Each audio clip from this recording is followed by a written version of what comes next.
Hello everyone. तो आज हम करने वाले हैं मिनरल एंड एनर्जी रिसोर्सेज। अगर आपको ये हैंड रिटन नोट्स चाहिए तो प्लीज टेलीग्राम चैनल ज्वाइन कर लेना। अब एक सजेशन है, बहुत सारे बच्चे टेलीग्राम चैनल ज्वाइन नहीं कर पा रहे हैं, सो इस वीडियो के एंड में मैं बताऊंगी कि कैसे आप टेलीग्राम चैनल आसानी से ज्वाइन कर सकते हो। और इस वीडियो के साथ आप लास्ट तक बने रहो क्योंकि इस वीडियो में आपको सारे इंपॉर्टेंट चीजें मिलेंगी इस चैप्टर से। फाइन। तो इस पर्टिकुलर वीडियो में हम क्या क्या पढ़ेंगे, हम यहाँ पे पढ़ेंगे मिनरल और एनर्जी रिसोर्सेज के बारे में। सबसे पहले तो हम स्टार्ट करते हैं आयरन और मैंगनीज और कॉपर के बारे में। तो इसमें आपको क्या क्या पढ़ना है, इसमें आपको यूज और डिस्ट्रीब्यूशन पढ़ना है इन तीनों का। फाइन। तो सबसे इंपॉर्टेंट क्वेश्चन या फिर जो यूजुअली डिफाइन में आता है वो क्या आता है कि मिनरल किसे कहते हैं। So mineral is a substance of inorganic और ऑर्गेनिक ओरिजिन। याद रखना ये। नेक्स्ट क्वेश्चन है कि और क्या होता है। So a rock which has a large concentration of particular mineral is called the ore of that mineral.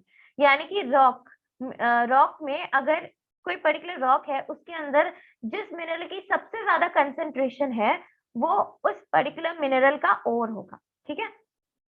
अब क्या है कैरेक्टरिस्टिक्स देखो मिनरल्स की। सबसे पहले मिनरल्स एग्जॉस्टिबल होते हैं, यानी कि खत्म हो जाते हैं तो उन्हें वापस प्रोड्यूस होने में बहुत टाइम लगता है, ये नेचुरल प्रोसेस है। इसके बाद they are evenly distributed. Obvious सी बात है, अर्थ में हर जगह सेम क्वांटिटी में मिनरल्स नहीं है, कहीं कोई मिनरल ज्यादा है तो कहीं कोई मिनरल कम। उसके अंदर इम्प्योरिटीज भी होती है। अब मिनरल के टाइप्स, मिनरल मेनली दो टाइप्स के होते हैं, एक होता है मेटलिक मिनरल्स और दूसरा होता है नॉन मेटलिक मिनरल्स। मेटलिक में भी दो टाइप, फेरस और नॉन फेरस। अगर आयरन प्रेजेंट है तो वो फेरस है, अगर आयरन प्रेजेंट नहीं है तो वो नॉन फेरस है। अब मिनरल फ्यूज दो टाइप्स के हैं, एक कोल है और दूसरा पेट्रोलियम है। So remember this. Next is iron ore. तो मैंने यहाँ पे आयरन ओर का फर्दर क्लासिफिकेशन नहीं कराया है, लेकिन एटलीस्ट भी तो आप ये चारों ओर्स के नाम याद रखना, ताकि अगर ये क्वेश्चन आ जाए, बाय चांस अगर आ जाए, तो आपको पता हो कि आखिर आयरन के कौन से ओर्स हैं। और ये आपके केमिस्ट्री में भी यूजफुल है, राइट। तो याद रखना ये चीज। इसके बाद यूजेस। सबसे पहला यूज है कि इसे मशीन्स के, transport equipments, development of infrastructure, ये सब चीजों में इसका इस्तेमाल होता है। और इसके साथ साथ इसे कहाँ यूज किया जाता है, पेंट्स के अंदर, प्लास्टिक्स के अंदर, पिगमेंट्स के अंदर यूज किया जाता है। फाइन। इसके बाद अब हम देखेंगे डिस्ट्रीब्यूशन। तो ये कहाँ कहाँ प्रेजेंट है। फर्स्ट उड़ीसा, गुजरात, देन छत्तीसगढ़, झारखंड और कर्नाटका। तो यहाँ पे कौन से सेंटर्स में ये प्रेजेंट है, ये पर्टिकुलर स्टेट्स के। तो ये सीक्वेंस याद रखना, ओ जी सी जे के। फाइन। तो ओ से उड़ीसा, यहाँ पे दो सेंटर्स मैंने मेंशन किया है, सुंदरगढ़ और मयूरभंज। गोवा से north Goa, C for Chhattisgarh, तो छत्तीसगढ़ से कहा, बैलादिला और दुर्ग। जे फॉर झारखंड, सिंहभूम और Palamu. Fine. K for Karnataka, Baba Budan hills और बलारी। सो रिमेंबर एटलीस्ट दो भी याद रखना बहुत जरूरी है। अब मैंगनीज की बात करें तो manganese is a black hard and iron like metal. इसका यूज क्या होता है, इसे आयरन और स्टील में स्टील बनाने में बहुत यूज किया जाता है। इसके बाद इसके मदद से आप क्लियर ग्लास भी बनाते हो। And then it is also used as a black brown pigment in paints. Fine. ये तीनों पॉइंट्स याद रखना। अब यूजेज में भी जब यूज पूछा जाएगा तो एटलीस्ट दो यूज याद रखना। फाइन। उससे ज्यादा अगर रखते हो तो दैट्स गुड, बट अगर आप जल्दी में हो, अगर आपने एग्जाम के एक दिन पहले अगर पढ़ाई शुरू की है तो एटलीस्ट भी तो दो यूज याद रखना। इसके बाद डिस्ट्रीब्यूशन की बात करें तो Maharashtra, then Madhya Pradesh, Orissa, Andhra Pradesh and Karnataka. So the sequence is very important. M oak. M oak, oak का पेड़ होता है, so remember like that, M oak. Fine. अब उसके बाद एम फॉर महाराष्ट्र। तो महाराष्ट्र में कहाँ कहाँ, नागपुर और रत्नागिरी। एमपी से बालाघाट, छिंदवाड़ा। ओ फॉर उड़ीसा, सुंदरगढ़ और Koraput. A for Andhra Pradesh, it's Srikakakulam, Srikakulam, sorry, Srikakulam. इसको आप इस तरीके से तोड़ के पढ़ सकते हो, श्री काकुलम। एंड गुंटूर। के for Karnataka, so it's Shivamogga और बलारी। इसके बाद कॉपर की बात की जाए तो copper is the first metal discovered. ठीक है। अब कॉपर के माइनिंग में बहुत खर्चा लगता है, क्यों? क्योंकि जिस भी ओर में कॉपर प्रेजेंट होता है उस ओर में कॉपर का बहुत कम परसेंटेज ही मिलता है। अप्रोक्स अगर एक जो भी रॉक से जहां से भी आप एक्सट्रैक्ट कर रहे हो उस ओर से, तो उसमें अराउंड बस 1% ही कॉपर मिलता है, जिसकी वजह से आपने इतना खर्चा किया माइनिंग पे, लेकिन आपको ओर कितना मिला, आई मीन वो कॉपर कितना मिला, बस 1%। इसकी वजह से ये बहुत एक्सपेंसिव है। इसका यूज क्या होता है, it is used in the manufacture of electric cables and in various types of electric equipment. Fine. इसके बाद इसे डिफेंस इक्विपमेंट और ऑटोमोबाइल्स में भी यूज किया जाता है।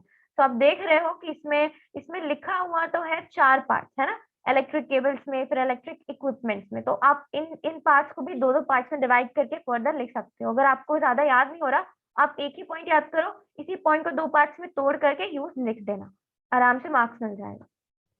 अब इसके बाद इसके डिस्ट्रीब्यूशन की बात करें तो महाराष्ट्र, राजस्थान और Jharkhand, MRJ। Fine. Maharashtra, sorry, Madhya Pradesh. So it's MP, Rajasthan and Jharkhand. तो MP में कहाँ कहाँ, बालाघाट और बैतूल। R फॉर राजस्थान, अजमेर और Alwar. J for Jharkhand, Singhbhum, Hazaribagh. So you can remember, इससे भी ज्यादा आप याद रख सकते हो सेंटर। ये बस मैंने जो इजी लगे, जो आपको आसान लगेगा याद करने में भी, और जो छोटे हैं, राइट, मैंने बस वही सब दिए हैं, और बस दो ही दो दिया है, ताकि अगर आपको और लर्न करना हो तो आप अपने बुक से और लर्न कर सकते हो। बट बेस्ट फॉर एग्जामिनेशन है, बस दो दो याद करके जाओ।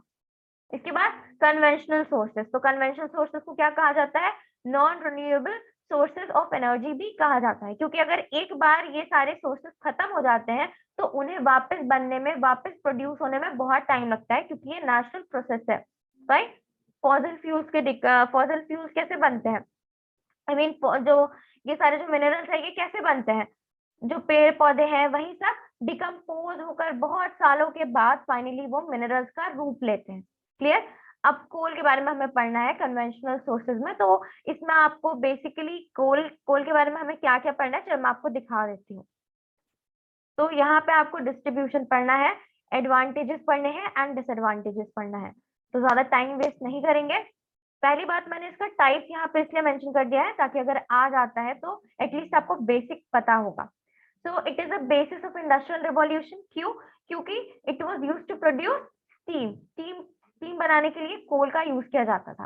Right, steam engine. ओके। अब types, peat, lignite, bituminous, fine, और anthracite.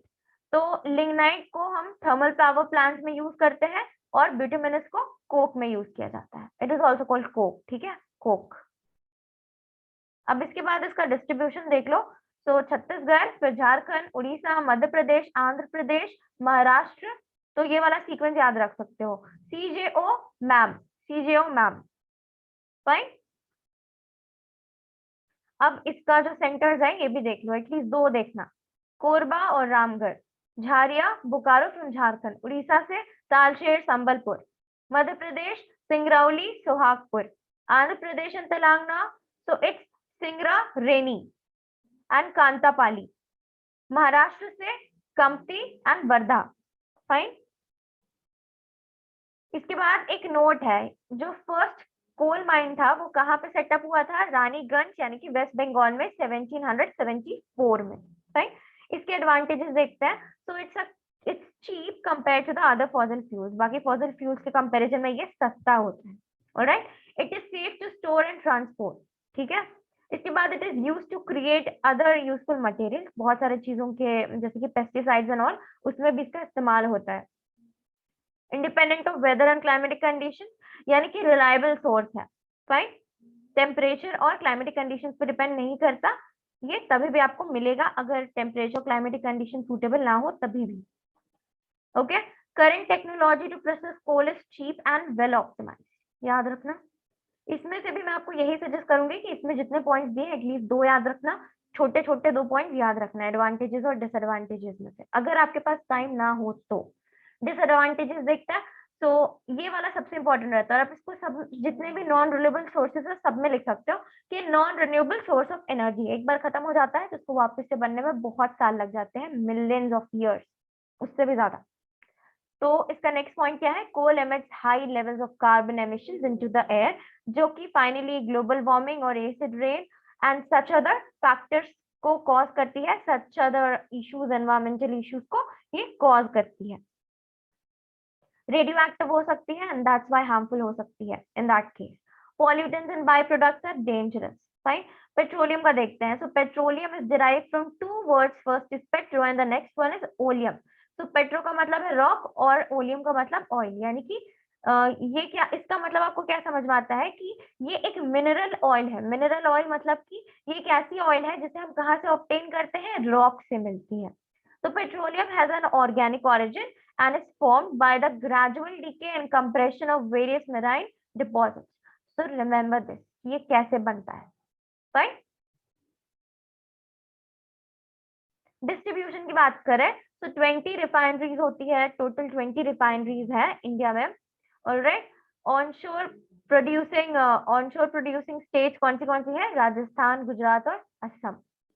Next, petroleum producing areas in India, कौन सी एरियाज है जो पेट्रोलियम प्रोड्यूस करती है, ब्रह्मपुत्र वैली जो कि सबसे ज्यादा ओल्डेस्ट है, then Gujarat coast in western India, Barmer district of Rajasthan, offshore region. So these are the regions you need to remember them. Brahmaputra valley की बात की जाए तो यहाँ पे कौन से फील्ड है, बिग बॉय, नाहर, काटिया, सुरमा वैली एक्सेट्रा। और अगर डिस्ट्रिक्ट की बात की जाए कि ये सारे कहाँ प्रेजेंट है, तो मेनली ये डिब्रूगढ़ और शिवसागर में है, असम में। इसके बाद बात करें गुजरात कोस्ट की, तो कच्छ, वडोदरा, सूरत एक्सेट्रा नाम के डिस्ट्रिक्ट्स में ये सारे फील्ड, यहाँ पे फील्ड हैं। फाइन। इसके बाद राजस्थान की बात करें तो राजस्थान में बारमर नाम के डिस्ट्रिक्ट में प्रेजेंट है रिफाइनरीज, ऑलराइट, या फिर फील्ड्स, ऑयल फील्ड। अब ऑफशोर फील्ड की बात की जाए तो west coast offshore fields, oil fields, basin oil fields, Aliabet oil fields, eastern coast offshore oil field. तो इसमें से एटलीस्ट भी तो 2 याद रखना, क्योंकि ये आया था और आता है। राइट, इसका याद रखना, आपको कुछ ऑफशोर ऑयल फील्ड्स के नाम याद होने चाहिए। अब इसका एडवांटेजेस की बात करें तो it is extremely easy to extract, आसानी से एक्सट्रैक्ट हो सकती है। It's a high density fuel. Next, it can be transported over long distances. It provides a fuel that works with own infrastructure, right. It provides a stable energy resource. तो इसमें से आप कोई भी 2 याद करो, अगर आपके पास कम टाइम हो तो, अगर आपके पास ज्यादा टाइम है तो go for 4-5 advantages and disadvantages. Moving on to disadvantages, it is available in limited quantity because it's a non-renewable source. So remember this, you can write this in every non-renewable source of energy का disadvantage में. It can create a high temperature impact with the surrounding air during its combustion. So इसके combustion में या फिर जब ये जलता है तो उस समय ये काफी high energy impact create करता है atmosphere में. It can be a trigger for acid rain. इसके वजह से भी एसिड रेन की पॉसिबिलिटी बढ़ जाती है, एसिड रेन को ये ट्रिगर करता है। It's transportation isn't completely safe, इसका ट्रांसपोर्टेशन सेफ नहीं होता पूरी तरीके से। The refinement process of petroleum can be toxic. Fine. अब नेचुरल गैस की बात करें तो mixture of gases which are rich in hydrocarbon, जैसे कि methane, nitrogen, carbon dioxide etcetera, इसे हम कहते हैं नेचुरल गैस। अब पहला पॉइंट आता है सीएनजी। तो व्हाट इज सीएनजी, इसका डेफिनेशन पूछ लिया जाता है। तो CNG stands for compressed natural gas. So natural gas in compressed form is used as fuel for vehicles, which is called CNG. Fine. अब next है LPG. घर पे यूज करते हो LPG. It is a gas which is supplied to household for cooking purposes, which stands for liquefied petroleum gas. इसका distribution देखा जाए तो नेचुरल गैसेस का distribution first is Maharashtra, Gujarat, Rajasthan, Tamil Nadu and then Assam. ये सीक्वेंस याद रखना, MGRTA, MGRTA, मगरटा, you can remember like that. अब M महाराष्ट्र से Mumbai high south basin, G for Gujarat. Fine. So नादा इन कंबर्ट basin, Kutch offshore, R for Rajasthan, Tenote in Jaisalmer, T for Tamil Nadu, I guess. Yes, Tamil Nadu. So it's Aditya ka, wait a second. Let us break it out. Aditya Akka Mangalam. So you can remember like that. Aditya Akka Mangalam. It's Aditya Akka Mangalam. अब तो याद हो जाएगा. It's Aditya Akka Mangalam. Fine. आदि यक्का मंगलम भी ऐसे भी याद कर सकते हो, या फिर अद्य अक्का मंगलम। ठीक है। इसके बाद A फॉर आंध्र। तो आंध्र से कहाँ है, खोवा घाट। रिमेंबर दिस, जहाँ पे एक दिया है वहां पे एक तो याद करना ही है, और जहाँ पे दो दिया है तो एटलीस्ट भी तो दो याद रखना जरूरी है। ONGC और Oil India Limited, these are the public sector companies which are responsible for the production of natural gas. So remember, दो private sector companies कौन सी हैं of India? ONGC और Oil India Limited. Reliance Industries produces natural gas from Krishna Godavari offshore field. So it is the only industry, fine, जो कि Krishna Godavari offshore field से natural gas produce करती है। इसके बाद बात करें हम एडवांटेजेस की, so let's talk about it. तो इसके एडवांटेजेस की बात करें, so it's cheaper and cleaner then petrol and diesel. Petrol और डीजल से ये काफी चीपर और क्लीन होता है। It can be stored safely and can be transported, fine. Environment friendly as it emits less carbon, all right. It has abundant supply, fine. इसके बाद disadvantages की बात करें, so it's a non renewable source of energy. क्योंकि ये abundant supply में है, लेकिन तभी भी ये नॉन रिन्यूएबल है बिकॉज इसकी डिमांड इतनी बढ़ जा रही है कि जितना इसकी अवेलेबिलिटी है वो भी कम है, फाइन। अब इसका लीकेज बहुत पॉसिबल है, इसकी लीकेज की बहुत ज्यादा हाई रिस्क होती है क्योंकि कलरलेस, ऑर्डरलेस और टेस्टलेस गैस है। इस गैस को डिटेक्ट ही नहीं कर सकते कि ये गैस लीक हुई है या फिर नहीं, राइट। अब इसके बाद नेक्स्ट पॉइंट है the infrastructure for production and distribution is quite expensive, ठीक है। इसके डिस्ट्रीब्यूशन में और प्रोडक्शन में काफी पैसा लग जाता है। It's highly volatile and needs to be handled carefully while transporting.